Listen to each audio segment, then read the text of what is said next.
सत्यनारायण पटेल पूर्व विधायक और लोकसभा कांग्रेस की तरफ से उम्मीदवार पार्टी की तरफ से।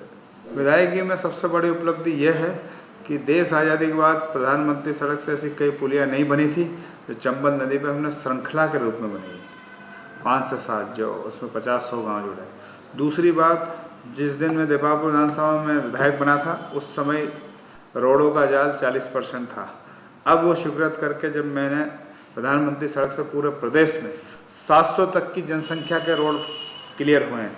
इंदौर एक जिला है जो देपापुर विधानसभा का कारण इंदौर संसदीय क्षेत्र को मैं प्रधानमंत्री जी को धन्यवाद दूंगा और हमारे पंचायत मंत्री भारत सरकार को धन्यवाद दूंगा।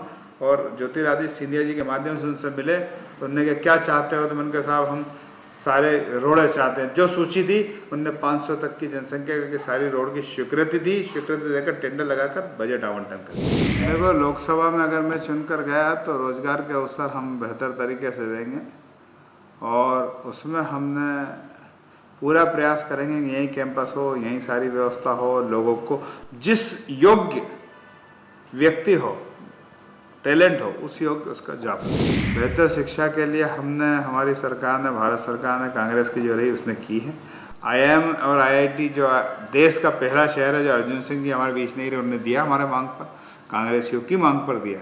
और अगर हमको वापस मुझे मौका मिलता है तो मैं यूनिवर्सिटी को अपग्रेड कराएंगे, नए कोर्सेस लाएंगे और जो सीटें हैं हर नए कोर्सेस की उसकी सीटें 2 गुना से 3 गुना कराएंगे। सड़क के लिए तो प्रधानमंत्री सड़क से पूरा नेटवर्क ग्रामीण का जुड़ गया और सेंक्शन हो गई। प्रधानमंत्री जी पूरी तरह मेहरबान हुए हमारे और सिंधिया जी के माध्यम से, उन्होंने पूरी स्वीकृति दी, टेंडर लग गए, काम चालू हो गए। शायद 1.5 साल में पूरा काम खत्म हो जाएगा रोड का। बिजली का जो मामला है वो राज्य सरकार का है और उसमें राज्य सरकार में सबसे बड़ी बात यह है, बिजली के नाम पर इतना कड़ा कानून इस मुख्यमंत्री जी ने बनाया जो देश के किसी राज्य में नहीं बना। अंग्रेजों ने जो जुल्म नहीं किया था वो इनने किया। इसमें कई लोग जेल जा रहे हैं, कई लोग कोर्ट जा रहे हैं, कई लोग थाने में जा रहे हैं, कहीं पे झूठे केस बन रहे हैं और इतना अन्याय अत्याचार हुआ जिसकी कल्पना। देखो, महिला सांसद 25 साल से थी।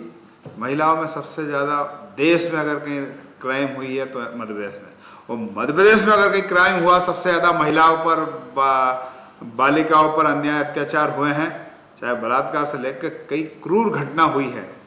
उसकी अगर जिम्मेदारी है तो यहाँ के सांसद क्यों चुप रही, हर समय चुप क्यों रही? सरकार इनकी थी, लाइन ऑर्डर क्यों नहीं सुधारा? तो उसको लेकर हम जितना हो सकेगा उसको हम लाइन ऑर्डर सुधारने का प्रयास करेंगे। हम पूरी तरह लड़ाई लड़ेंगे, हर मोर्चे पे हम आंदोलन प्रदर्शन करेंगे, मध्य प्रदेश सरकार को झुकाएंगे और नियम कानून कायदे मजबूत करेंगे। जो 25 से 26 साल का सफर 7 बार कार्यकाल में वर्तमान सांसद को मौका मिला है, इनकी एक उपलब्धि नहीं और मेरी पूरी कोशिश होगी। इनने 25 साल का सफर में इसको बर्बाद किया है, शहर को, लोकसभा क्षेत्र को, तो हम उसको साल भर में सुधार के नए विकास के आयाम जोड़ेंगे। जो लोगों की प्राथमिकता पूछ के उनसे एक हम घोषणा पत्र बनाएंगे और उस घोषणा पत्र को इम्प्लीमेंट करेंगे। देखो, वोटर मेरे बारे में क्या जाने नहीं जाने ये तो मैं कहना असंभव है बात, लेकिन मैं वोटर को जरूर कहता हूं कि जो वर्तमान 25 साल का देश की सबसे नई सक्रिय अगर सांसद है तो वह इंदौर की है।